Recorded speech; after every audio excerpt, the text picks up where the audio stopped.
The MCU is reportedly adding a powerful alien race tied to an Omega-level mutant, one we'd love to see Henry Cavill play. Hello viewers. Welcome to Stats In. If you're just joining us, please subscribe and don't forget to turn on notifications bell for more videos.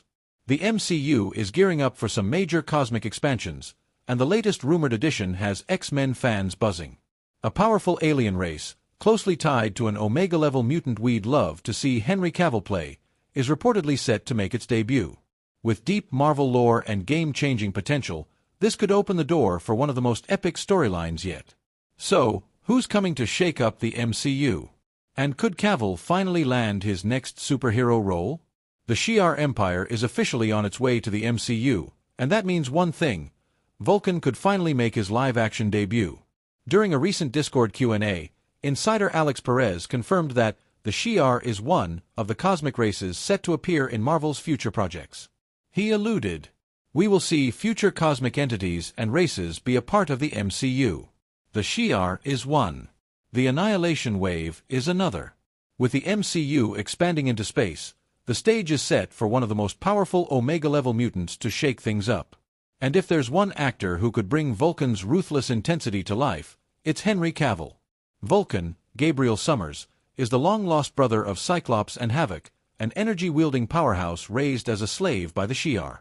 He didn't just escape, he conquered, overthrowing the Empire and ruling with an iron fist. His story is packed with revenge, betrayal, and intergalactic warfare, making him a top-tier X-Men villain. And with X-Men 97 keeping the Summers family in the spotlight, Vulcan's arrival seems inevitable. Cavill is tailor-made for the role. He's got the commanding presence, the action chops, and the ability to balance arrogance with raw emotion. After his Superman exit, Vulcan offers a chance for him to embrace a darker, more complex character, one who's as much a tragic anti-hero as he is a cosmic tyrant. With Deadpool and Wolverine cracking open the multiverse, the Shi'Ar stepping into the MCU, and Marvel looking for fresh threats, Vulcan's time is now. And if Cavill takes the mantle, the X-Men won't know what hit them. Henry Cavill wasn't always the Hollywood heartthrob fans know today. Back when he was auditioning for the Count of Monte Cristo, the producers had one unexpected demand: he had to lose weight. Cavill, who had struggled with body image growing up, was blindsided when the filmmakers didn't tell him directly. Instead, they pulled his mother aside and asked her to deliver the news. Cavill recalled, frustrated by the ordeal, per GQ. "I was overweight when I went to school. In fact, I was overweight when I left, just taller. Fatty Cavill was the nickname. I mean, no one wants to be Fatty Cavill. It stuck with me for a while, actually. I was always conscious of my weight afterwards.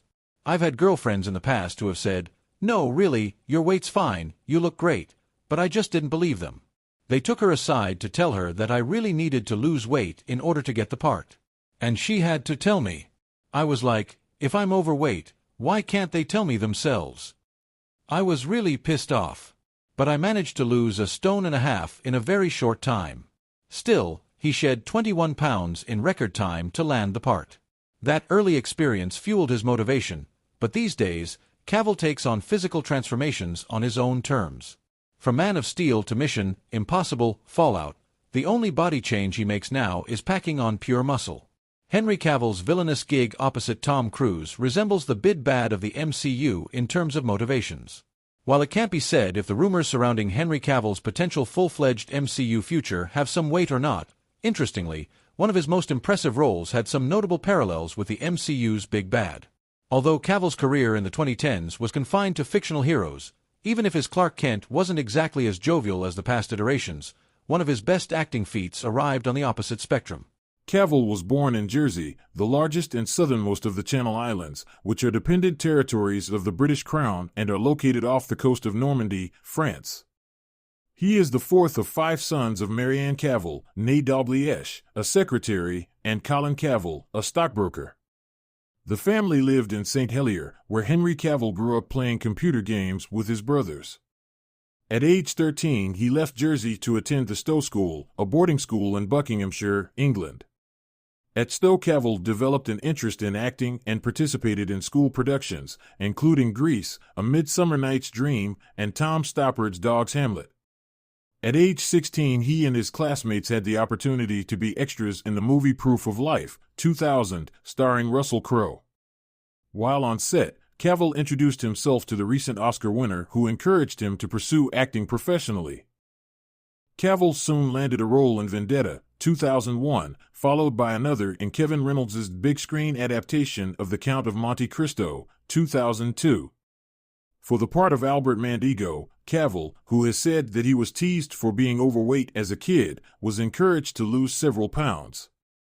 In addition, Cavill had guest roles in a number of British television shows as well as supporting parts in the coming-of-age film I Capture the Castle, 2003, and an adaptation of the Celtic romance Tristan plus Isolde, 2006.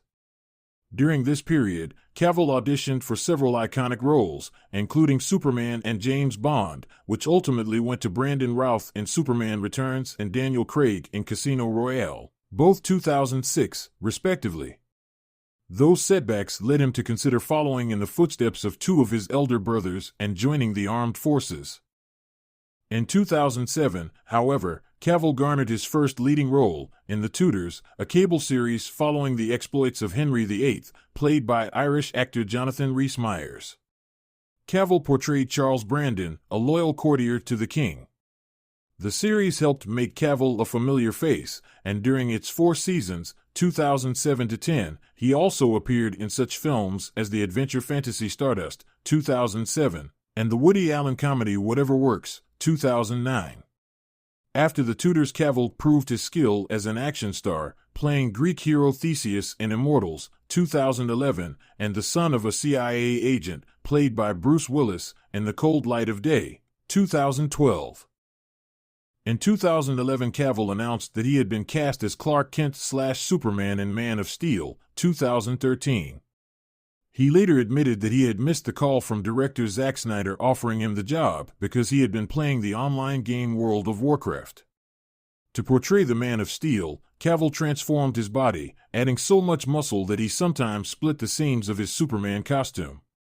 He also had the opportunity to work alongside Crowe, who played Superman's father. Jor-El. Cavill went on to reprise the role in Batman v Superman, Dawn of Justice, 2016, starring opposite Ben Affleck as Batman, and in Justice League, 2017, featuring such DC comic book heroes as Wonder Woman, played by Israeli actress Gal Gadot. In between Superman films, Cavill starred in director Guy Ritchie's big-screen adaptation of The Man from UNCLE, 2015, playing a CIA agent who teams up with a KGB agent, played by Armie Hammer, and in Sand Castle, 2017, portraying a Special Forces captain on a 2003 tour of Iraq. Cavill then played the main antagonist in Mission Impossible Fallout, 2018, the 6th installment of Tom Cruise's Mission Impossible series.